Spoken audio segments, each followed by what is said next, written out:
Welcome to the first Sunday of the month of November. Let us pray. Father, I ask that you speak to us from your word. Your word is true, and the entrance of your word brings light and understanding. Give us true understanding of your word this morning. In Jesus' name, amen. There is a passage of scripture which I want us to examine this morning, and it's found in St. John's Gospel, chapter 5, from verse 2 up to about verse 12.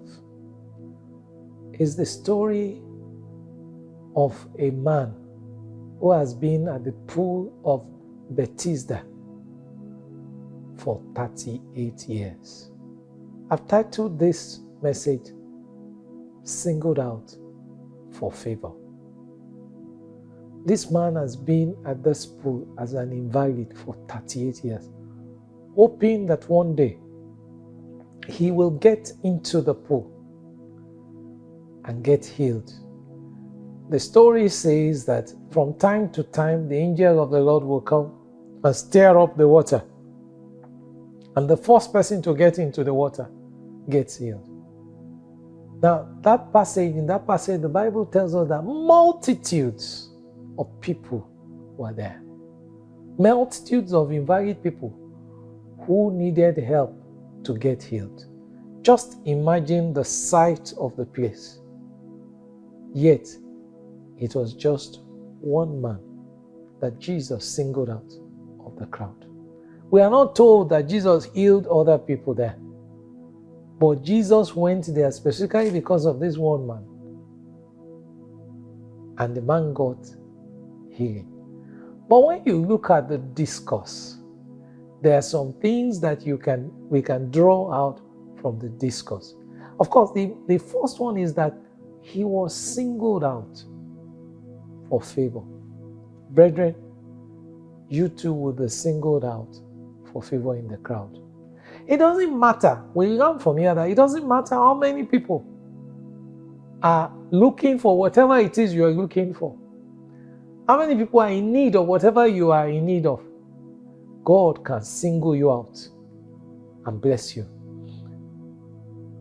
We have seen how he had made those who are the last and brought them out, and they became the first. Not only in scripture, even in our lives, we have seen people who are nobody, whom God has made somebody. We have seen stories of miraculous healing that has been done in the name of God. I even have the story of a man who went to a crusade. He was on a wheelchair. He went specifically to disprove the man of God who was there to minister, believing that everything they say about people getting healed was a lie. And he was there, he didn't believe, he was an unbeliever. He was there specifically to discredit the man of God, that they are deceiving people. He is him on the wheelchair and he's not well. The man of God didn't know he was there. He didn't know his intention. But when the man of God was praying, God chose this man and healed him. When he was speaking later, he said, I don't know why God will heal such a man like me. I don't believe. I'm not a believer. I don't even think. I came here to discredit the word of God. But look at me. I am healed. This man was an invalid. 38 years. Do you know what that means? Before Jesus was born, he was already by the pool of Bethesda. Because Jesus lived 33 years in this world and started his ministry at the age of 30. So before Jesus was born, this man was already there. But there was a day of appointment for him.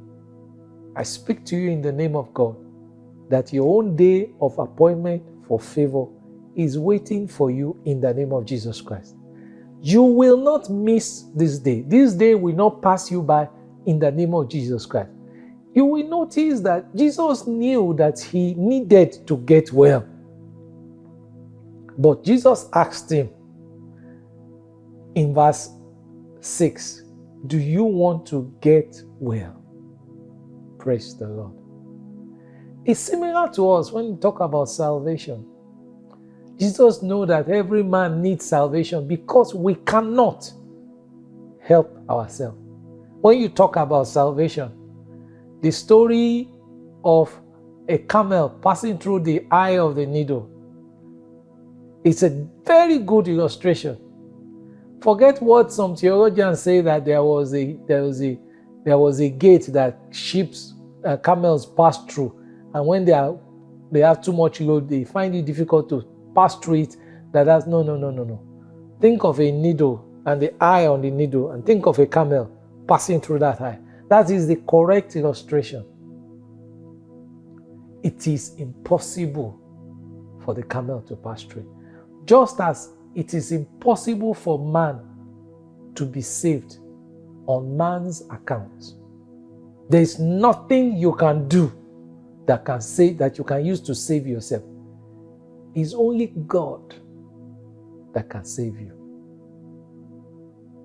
Let me emphasize that again. Salvation can only be found in Jesus Christ. It is not a case of whether you are good or you are bad. It's a case of grace being extended to you. And God extends this grace to anybody He chooses to extend it to. In the case of this man, the lesson we are to learn here is that even though Jesus knew he needed healing, Jesus wanted him to confess with his mouth that he needed healing. In the same way, Jesus knows we need salvation, but we must confess with our mouth that we forsake the world and we cling to Jesus to receive salvation. I wonder whether you have, at any point in time, confessed with your mouth that you forsake the world, you forsake sin, you forsake Satan and all his courts, and that you embrace Jesus Christ from today as your Lord and Savior. If you have not done that, today is another golden opportunity for you to surrender your life to the Lord Jesus Christ and be saved. That confession by our own mouth is very important. There is nothing secretive in salvation. You confess openly that you surrender your life to the Lord Jesus Christ. Jesus wanted this man to confess his need for healing. But look at the pathetic story of the man. He was busy rambling. A simple question. He was busy rambling all over it. Even in that, Jesus had compassion on it. Many of us, instead of confessing, we are busy rambling about. But God still shows mercy to us, because sometimes He still gets us to the point of surrendering our lives to Him. But this particular man was a hopeless case. It was a hopeless case. But God helped him to find a way out. And Jesus gave him the command,